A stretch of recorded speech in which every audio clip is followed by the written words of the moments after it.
আসসালামু আলাইকুম। চলো আমরা জেনে নিই যে মূলধন কি। সাধারণত মূলধন বলতে কি টাকা পয়সাকে বোঝায়, কিন্তু অর্থনীতির ভাষায় মূলধন কাকে বলে? উৎপাদনের যে অংশ বর্তমানে ভোগ না করে ভবিষ্যতের জন্য সঞ্চয় করে রাখা হয় এবং ভবিষ্যতে পুনরায় উৎপাদন কাজে ব্যবহার করা হয়, সেটাই হচ্ছে মূলধন।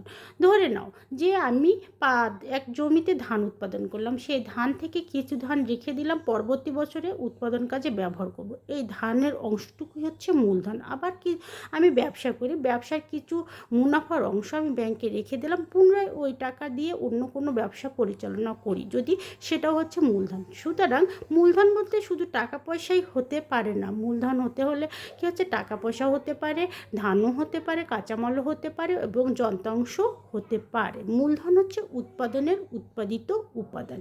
মূলধন কি হচ্ছে, শ্রম এবং মেধা দিয়ে উৎপাদন করতে হয়। মূলধন হচ্ছে অতীত শ্রমের ফল। মূলধন উৎপাদন খরচ আছে। তো আজ এ পর্যন্ত। আল্লাহ হাফেজ।